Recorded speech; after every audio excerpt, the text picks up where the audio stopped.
Nagyon sok szeretettel köszöntelek a csatornámon ismét.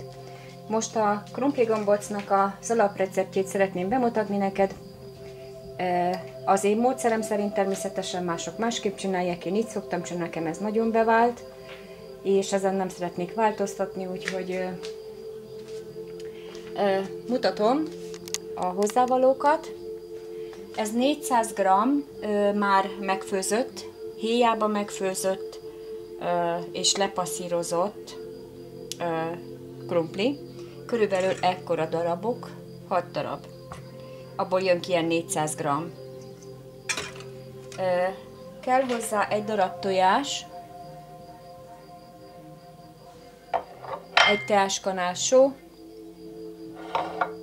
liszt, nagyjából annyi, mint amennyi a krumpli, és akkor hát ennyi lett volna a hozzávalók, és hát szeretném, hogyha olyat csinálnék, ami elronthatatlan, mert általában nekem mindig sikerül, úgyhogy remélem, hogy tetszeni fog a recept, és ezt a grundreceptet, vagy ezt az alapreceptet tudod használni nagyon sok mindenhez.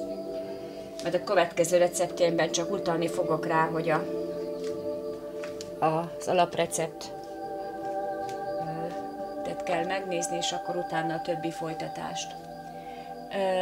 Na most akkor, tehát itt van a krumpli, ezt ide belehelyezem, ki van hűtve, természetesen, így, és én beleteszem a tojást, így. Én el szoktam egy picit elegyíteni a tojást a krumplival, csak azért, hogy így mindenhova jusson megfelelő mennyiségű tojás. Beleteszem a sót. Így.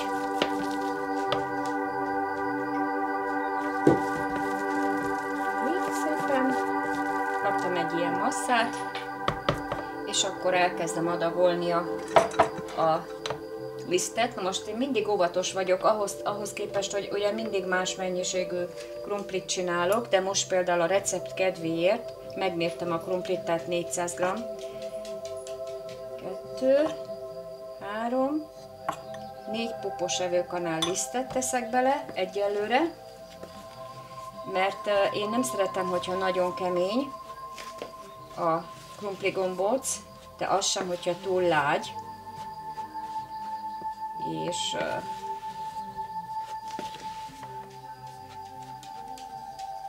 És akkor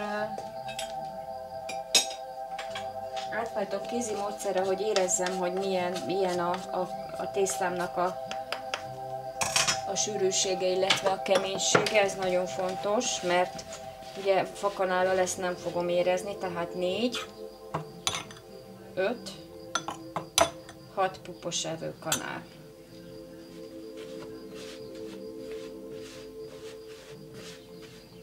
Igen. Kezdi jól felvenni az állagot. Igen. És amikor még egy pici lisztet, és akkor elég is a lisztből. Tehát amikor így könnyedén össze tudom gyúrni, és nem ragad, akkor jó az állaga a tésztámnak. És akkor ebből tudsz csinálni nudlit, tudsz csinálni pogácsát, tudsz csinálni gombócot, nagyon sok flutát, nagyon sok mindenfélét lehet csinálni, tehát ez az alaprecept.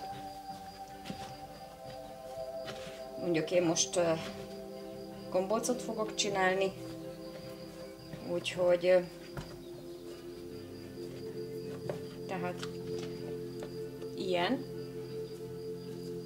egy ilyen állagot vett föl, tehát így könnyen tudom, de nem ragad már. Nagyon picit, tehát az jelentéktelen. Igen, és akkor ezzel a módszerrel nem fogsz kapni túl kemény tésztát, és nem fogsz túl lágy tésztát kapni. És akkor ezt most egy picit így benne hagyom, addig még előkészülök a formázáshoz, és akkor jöhet tehát akkor tulajdonképpen ez lett volna az alapreceptje. Köszönöm szépen, hogy megnézted a videót. Minden jót, szervusz!